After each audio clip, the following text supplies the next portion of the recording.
A single word in the Quran has sparked one of the biggest debates about Islam for more than 1,400 years. A word that some people see as a permission for husbands to hit their wives, while others argue that its meaning has been misunderstood. So what does the Quran actually say? To understand this verse, we need to travel back more than 1,400 years to the early Muslim community in Medina. Some early Islamic reports mention a woman who came to Prophet Muhammad with a complaint about her marriage. According to these reports, she had experienced a serious conflict with her husband and sought the Prophet's judgment. The details of this story are not identical across all sources, and scholars have discussed the reliability and exact circumstances of these reports. But whether we focus on this specific narration or the wider historical context, the question behind it is a deeply human one. When a marriage reaches a point of serious conflict, how should that conflict be handled? This was not only a question for 7th century Arabia. Every society throughout history has struggled with questions about marriage, authority, responsibility, and the limits of power inside a family.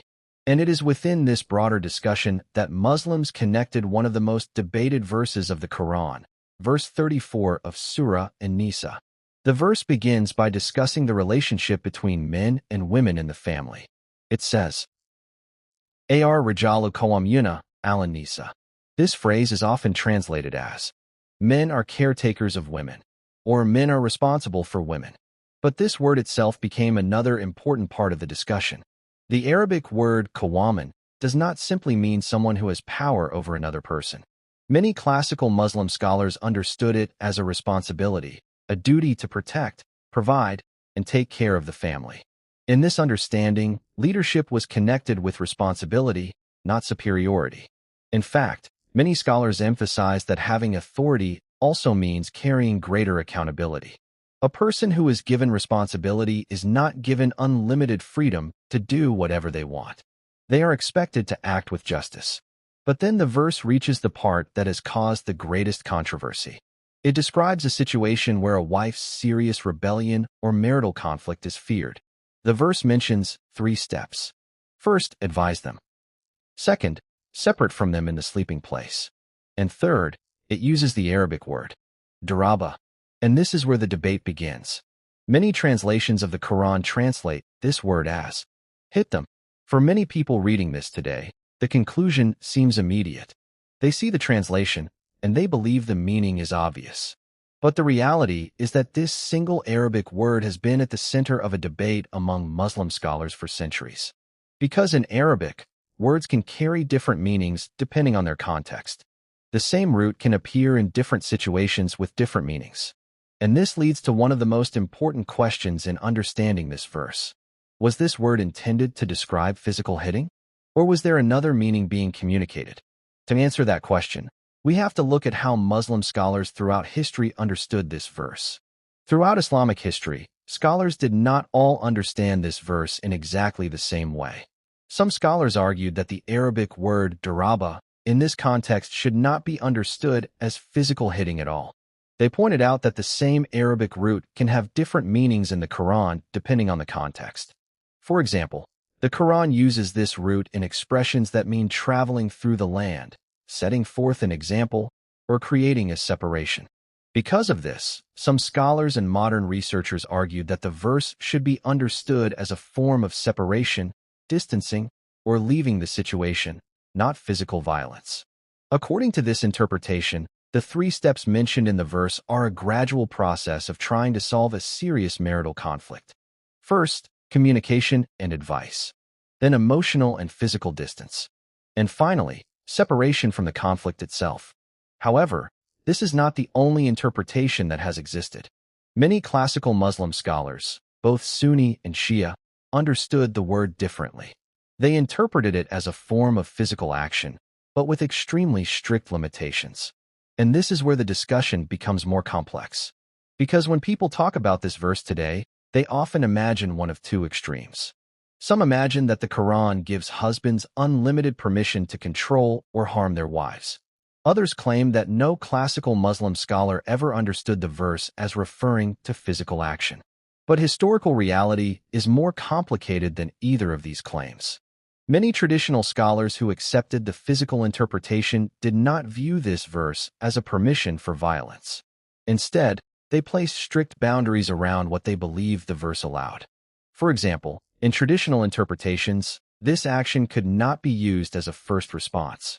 The verse itself presents a sequence. First comes advice. A husband is not told to immediately react with force.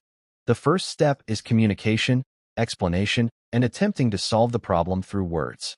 If that fails, the second step is separation in the sleeping place. Classical scholars often describe this as a symbolic expression of disappointment and an attempt to create space for reflection. Only after these steps, and only according to those interpretations, would the final phrase be considered. But even here, scholars placed limits.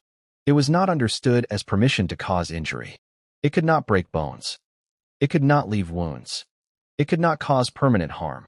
It could not be used as a way to humiliate or take revenge. In fact, many Islamic legal discussions emphasize that harming another person is forbidden. The principle was that this was not an expression of anger or abuse, but a highly restricted measure within a specific interpretation of the verse.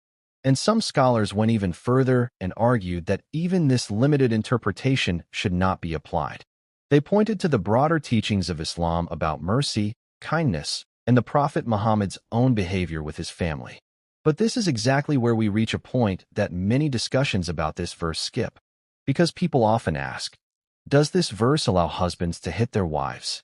But there is another question that is rarely asked. What happens when the husband is the one who fails?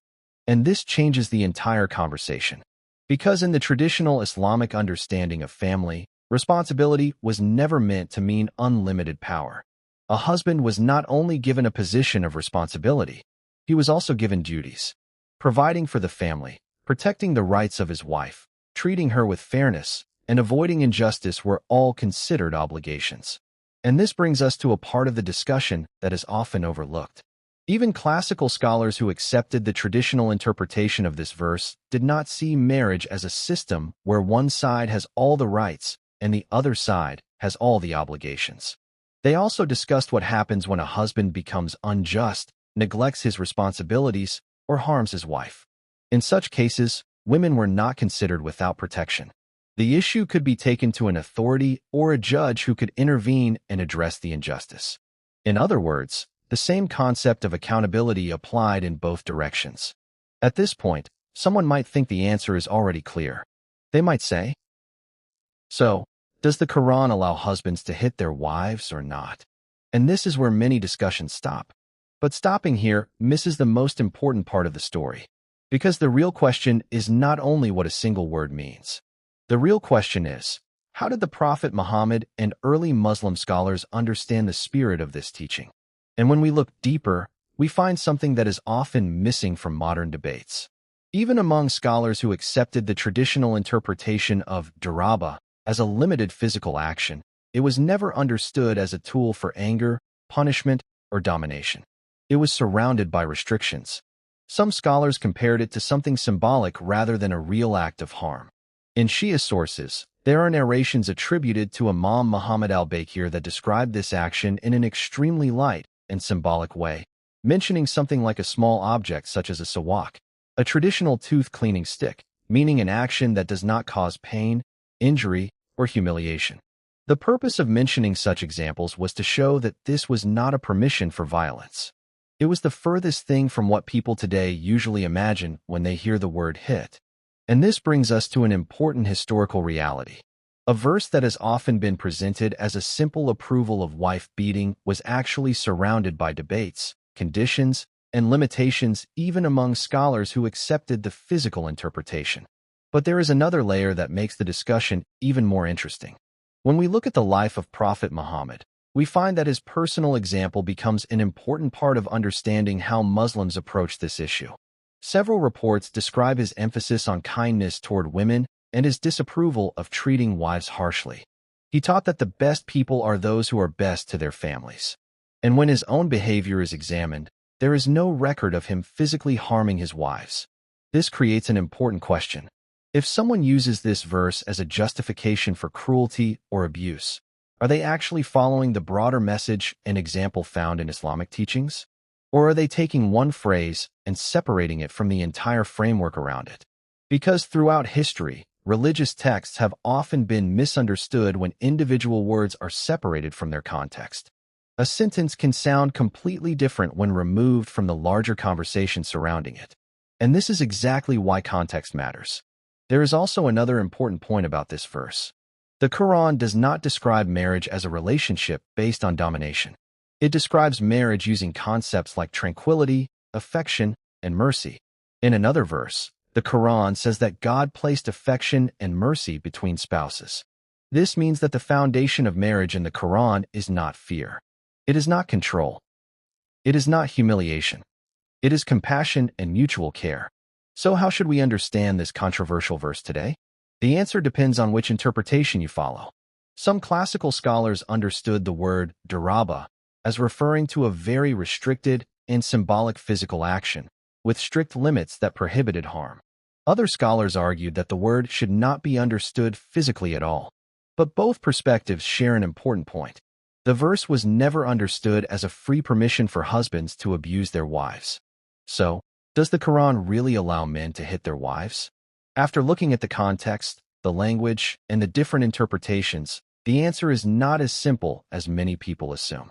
If by hit, someone means violence, abuse, anger, revenge, or causing harm, then no. That is not what the Quran presents as the foundation of marriage, and it is not consistent with the limits that classical scholars themselves placed on this verse. However, if we look at the history of interpretation, we also have to be honest and acknowledge that many classical scholars did understand the Arabic word daraba as referring to a very restricted physical action in a specific situation. At the same time, other scholars argued that the word should be understood differently and that the meaning is separation rather than physical action. This disagreement shows something important. The Quranic text and its interpretation have always involved careful discussion, language, context, and reasoning. A single translated word does not always tell the whole story. And perhaps the biggest misunderstanding comes from looking at this verse alone, without looking at the entire Quranic view of marriage. The Quran describes spouses as a source of comfort and protection for one another. It says, "They are clothing for you, and you are clothing for them." This is a powerful image. Clothing protects. Clothing provides comfort. Clothing hides imperfections. Clothing stays close. It is not an image of one person dominating another. It is an image of two people caring for each other. And this is why understanding any religious text requires looking not only at one sentence, but at the larger message surrounding it. A verse that has become one of the most controversial passages in the Quran has also become one of the clearest examples of why context matters. Because sometimes the biggest questions are not answered by looking at one word. They are answered by understanding the entire picture. If you want to explore more of the Quran's most misunderstood verses and discover the context behind the questions people often ask about Islam, subscribe to Quran Made Simple. In the next videos, we will continue exploring the verses that are often quoted without their full story. Until then, remember, understanding begins when we are willing to look deeper.